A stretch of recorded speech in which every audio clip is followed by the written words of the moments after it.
I'm from DJI University of Science and Technology, and we are going to present the research carried out by students, my colleagues, and engineering doctors from our university. The research was a part of a student forensics expedition BARI, which is part of a venture that tries to investigate archaeological objects of UNESCO all around the world. To begin with, just brief explanation of a research problem. Nowadays, unmanned aerial vehicles are widely used, even in archaeology, due to its many advantages. Metrical 3D models, point clouds, orthophotomaps, and DEMs provides several facilities with processing the data. However, it still has some drawbacks, such as ground control points coordinates accuracy or the flight range of a particular machine. So, our research, we decided to answer the question, what is the most reasonable equipment set and measurement technique for archaeological purposes. We carried out our research in Błędów Desert, located in Desert, Poland. It's a vast area covered with sand of approximately 33 square kilometers. However, our research focused only on the northern part of it, a smaller area where some military objects and a viewing platform can be seen in the middle. For our survey, we used two different UAVs, one which is a professional one, DJI S1000 with a full-frame camera attached to it, Sony Alfa A7R, and relatively cheaper and lightweight DJI Mavic Pro with integrated camera. For ground control points measurement, we used total station distance and angle measurement and the GNSS RTN method. And also we used a different number of ground control points deployed on the desert. The field work was based first on deploying the targets all around the desert. Then we measured them firstly with GNSS RTN technology and therefore with total station. And finally, we carried out two photogrammetric flights by means of two class of UAVs. As GNSS provides us with the coordinates on the go, the total station measurement needs to be post-processed in order to obtain the final results. That resulted with the three-dimensional error of particular points of 3 millimeters. As total station is more accurate comparing to total station, we use it as a reference to it, and so the GNSS resulted with approximately 16 millimeters root mean square error. And here you can see the horizontal deviations of points determined with GNSS technology compared to total station. As can be seen, the higher deviations concentrate especially on the edges of the study field. Having the coordinates estimated, the time for photogrammetry processing has come. It was carried out in Agisoft Photoscan. It's a software based on a structure from motion algorithm. The processing was based on a three main steps: photo alignment, which resulted of the coordinates of ground control points, and then the dense point clouds were generated, and also the DEMs. Okay, and firstly we created a reference project in order to provide some good reference to everything we done. It was calculated with the whole 23 targets used as ground control points, and also the best quality UAV was taken, and the total station was used for ground control points measurement. Therefore, we made another 18 projects.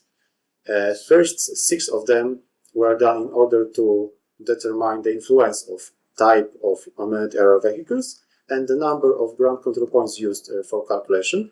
The next 6 ones allowed us to compare the different ground control point surveying technique, and the last ones provide us with information about the accuracy of RTN method in relation to total station.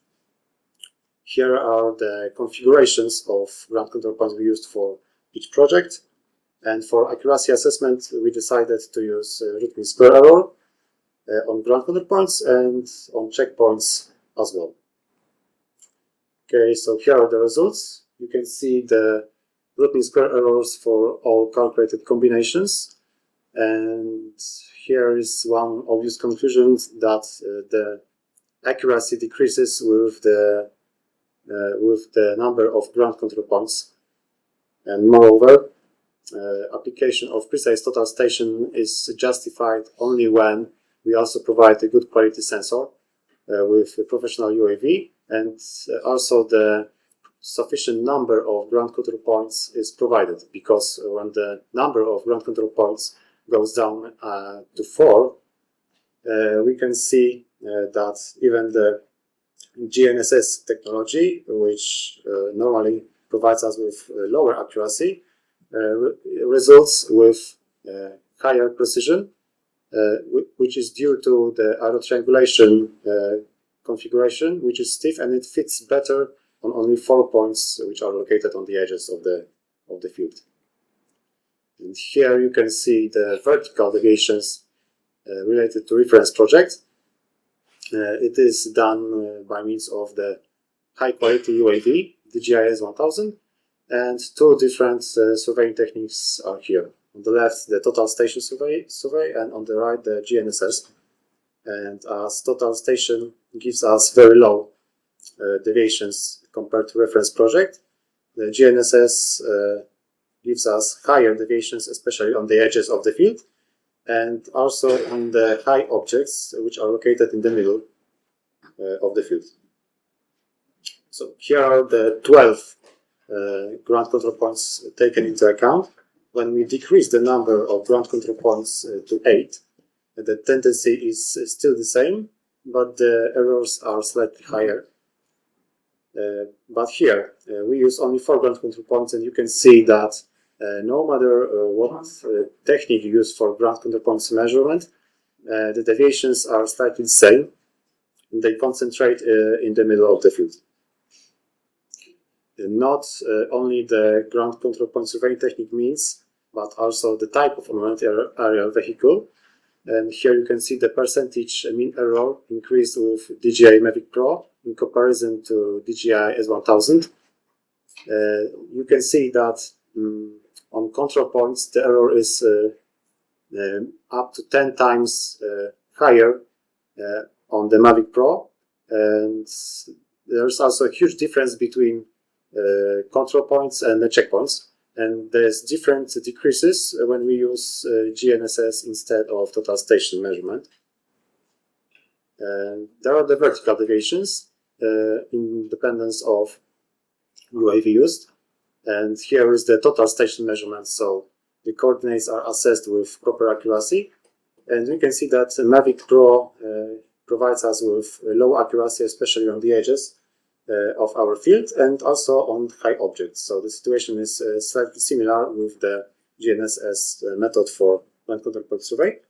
And when we apply this method, the GNSS, we can see that deviations are slightly the same for both models, so for professional UAV and for relatively cheaper UAV, but still the professional one provides us with higher accuracy in the middle of the field, and the area of the accuracy within 1 centimeter is significantly higher and bigger there.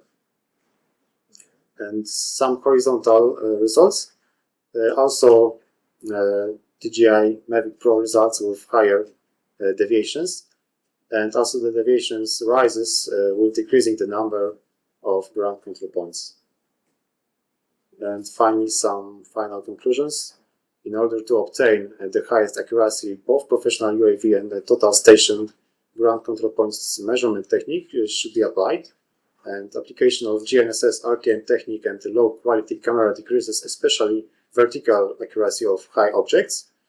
Cheaper UAV, due to its lower camera parameters, provides higher errors, especially in vertical directions.